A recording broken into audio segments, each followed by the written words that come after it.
মই খবৰ পাইছোঁ আৰু এই আঁচনিটো BTCৰ দ্বাৰা লোৱা হৈছিলে এতিয়া ষ্টপ হৈ আছে আধৰুৱা হৈ আছে আৰু এই বিষয়টো লৈ ময়ো অলপ চিন্তা কৰি আছোঁ কি কৰা যায় জিলাখনত যিহেতু পাৰ্মানেণ্ট এটা দ্বিতীয় অফিচ নাই আৰু মই নিজে যিহেতু ইয়াৰ পৰাই মন্ত্ৰী হৈছোঁ তাৰ কাৰণে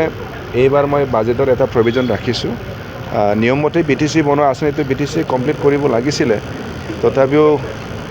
মই ভাবিলোঁ যে ইয়াৰ ৰিপৰ্টখিনি আহি থাকিব কিন্তু অফিচটোতো কিবাকৈ শেষ কৰিব লাগিব তাৰ কাৰণে এটা প্ৰভিজন ৰাখিছোঁ তেনেকুৱাতো দিয়া হোৱা নাই এতিয়া 11টা জিলা দিছিল শিক্ষা বিভাগত মই শিক্ষা বিভাগ আৰু আমাৰ মাজত যদি কিবা বুজাবুজি হৈছে আগত হৈছে চাগে এতিয়া মোৰ সময়ত পোৱা নাই মই এইখিনি চাই ল'ম মই খবৰ পাইছোঁ আৰু এই আঁচনিটো BTCৰ দ্বাৰা লোৱা হৈছিলে এতিয়া ষ্টপ হৈ আছে আধৰুৱা হৈ আছে আৰু এই বিষয়টো লৈ ময়ো অলপ চিন্তা কৰি আছোঁ কি কৰা যায় জিলাখনত যিহেতু পাৰ্মানেণ্ট এটা দ্বিতীয় অফিচ নাই আৰু মই নিজে যিহেতু ইয়াৰ পৰাই মন্ত্ৰী হৈছোঁ তাৰ কাৰণে এইবাৰ মই বাজেটৰ এটা প্ৰভিজন ৰাখিছোঁ নিয়মমতে BTC বনোৱা আঁচনিটো BTC কমপ্লিট কৰিব লাগিছিলে তথাপিও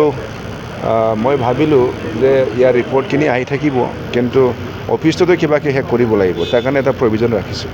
তেনেকুৱাতো দিয়া হোৱা নাই এতিয়া 11টা জিলা দিছিল শিক্ষা বিভাগত মই শিক্ষা বিভাগ আৰু আমাৰ মাজত যদি কিবা বুজাবুজি হৈছে আগত হৈছে চাগে এতিয়া মোৰ সময়ত পোৱা নাই মই এইখিনি চাই ল'ম মই খবৰ পাইছোঁ আৰু এই আঁচনিটো BTCৰ দ্বাৰা লোৱা হৈছিলে এতিয়া ষ্টপ হৈ আছে আধৰুৱা হৈ আছে আৰু এই বিষয়টো লৈ ময়ো অলপ চিন্তা কৰি আছোঁ কি কৰা যায় জিলাখনত যিহেতু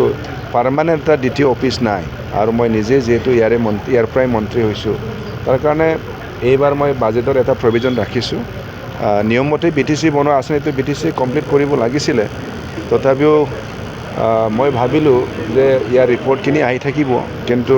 অফিচটোতো কিবাকৈ শেষ কৰিব লাগিব তাৰ কাৰণে এটা প্ৰভিজন ৰাখিছোঁ তেনেকুৱাতো দিয়া হোৱা নাই এতিয়া 11টা জিলা দিছিল শিক্ষা বিভাগত মই শিক্ষা বিভাগ আৰু আমাৰ মাজত যদি কিবা বুজাবুজি হৈছে আগত হৈছে চাগে এতিয়া মোৰ সময়ত পোৱা নাই মই এইখিনি চাই ল'ম